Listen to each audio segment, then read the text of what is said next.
What's up, YouTube? This is Too Raw for TV. Well, this series is over. Thank you for listening. Have a good day. Nah, just joking. That's pretty much what I should say, though, right? This series is over with, man. Okay. Um.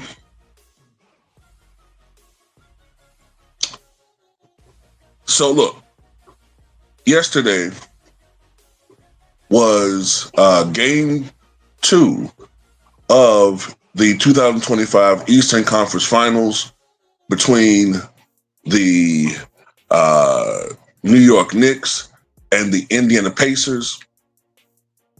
The New York Knicks, despite the fact that they were the higher seed, considering how great the Pacers have played since the second half of the season, as a matter of fact, since January the 1st, they have the second best record in the NBA just after the Oklahoma City Thunder.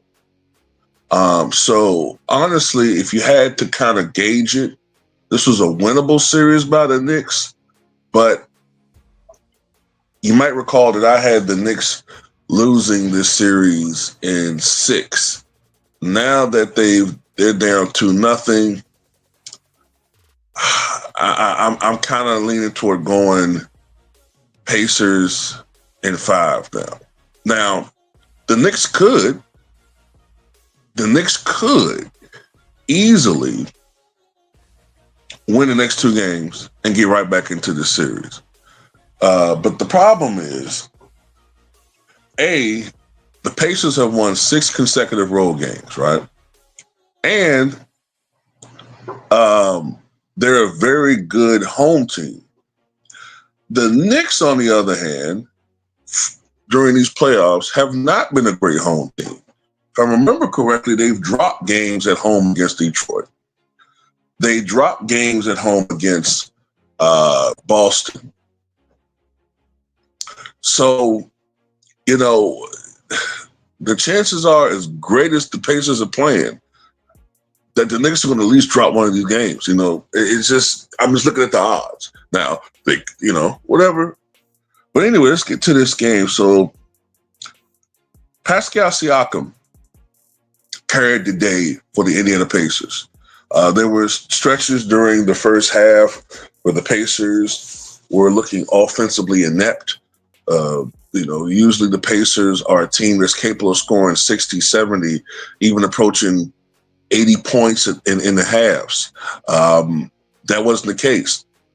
The Knicks were doing a much better job in this game of controlling the tempo, which made it appear that the Knicks were probably going to go on to win this game.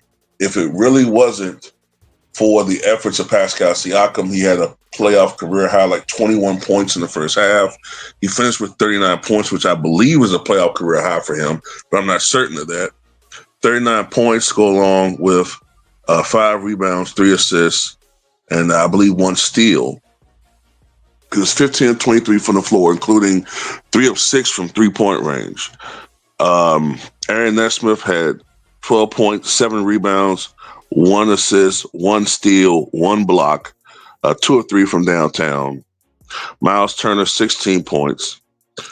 And Nembhard had 12 points on 5 of 8 shooting, 2 of 2 from 3-point range.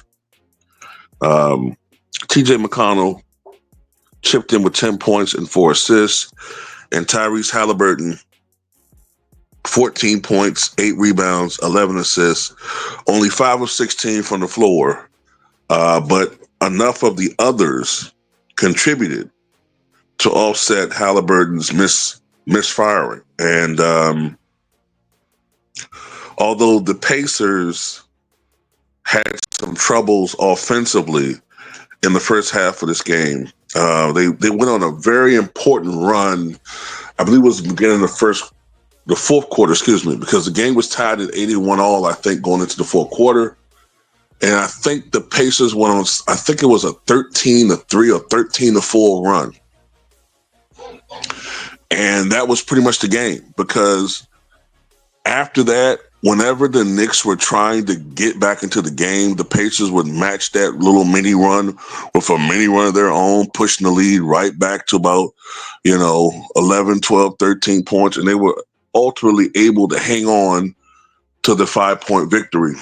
And for the Knicks, OG Anunoby, 16 points, 5 rebounds. Josh Hart, only 6 points and 6 rebounds, only 2 or 3 from the floor. Karl Anthony Towns had 20 points, but just 7 rebounds, only 6 of 14 from the floor. Mikal Bridges, 20 points, but it took him 18 shots to get those 20 points. Jalen Brunson, 36 points, 11 assists, 13 of 27 from the floor. The Pacers, who shot 51% from the floor in game one, shot 52% from the floor in game two, and that's with the improved defense of the New York Knicks as far as focusing on defense in this game for most of the stretch. But, man, the shot making for the Pacers, in particular, like Pascal Siakam and some of these other guys, Nesmith, TJ McConnell, they're making some tough shots, man, especially Siakam. They shot 52% in this game. They shot 13 of 30 from downtown. They were 15 of 21 from the line. The Pacers were the team that were missing free throws. In game one, it was the Knicks, and that actually contributed to them losing in that overtime thriller. What was it, 138-135? This time it was the Pacers that were misfiring from the foul line, but ultimately it didn't hurt them. Also, another thing that hurt the Knicks, too, was the Pacers almost always seem to be able to score by committee. They have a new guy each night that's able to go out there and drop 25 to 30 points. You know, they got so many guys that are capable of doing that. With the Knicks, you got guys who can step up. You got Mikal Bridges, but you really got 2 shot makers.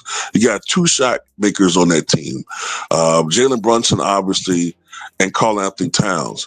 And when one of them is out, obviously the offense is going to run through one of the other players. I'm not saying it makes the offense predictable. It's just the Pacers have an offense that's so multifaceted. It just makes it more difficult to game plan against them. And, you know, another thing, too, Mitchell Robinson, because of the defensive issues in game one, Mitchell Robinson got more play time in this game, and that's good for him. He had 9 rebounds, and you know he played good defense.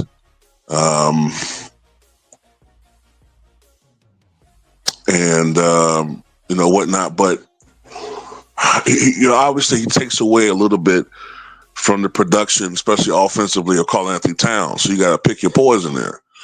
So, and I saw Karl Anthony Towns,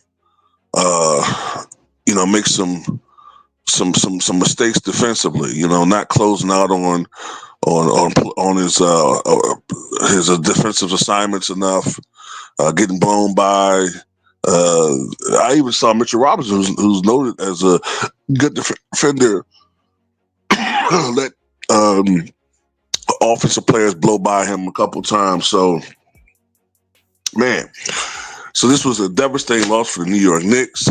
They're now down 2-0, now headed to Indiana, which is going to be rocking and rolling on Sunday. I think the Indy 500 is Sunday. So, man, look, they're going to have to do something that's never been done before. Now, we've had teams come back from an 0-2 deficit to win a conference finals. The Chicago Bulls did it in 1993 against the New York Knicks. The difference is Chicago was down 0-2 going home for games 3 and games 4. The Knicks lost both games at home and are going to try to win on the road. If I'm not mistaken, someone can correct me if I'm wrong, but if I'm not mistaken, it's never been done before. There's never been a team to drop both games at home in a conference finals and to go on and win the series. It's never been done before. Me personally, I think this series is over. Now, like I said, the Knicks could go on the road and even this thing up. I just don't think it's going to happen. I think this series is over. And I think it's looking increasingly certain, no, not certain, but increasingly likely that the Thunder and the Pacers are going to be in the NBA Finals.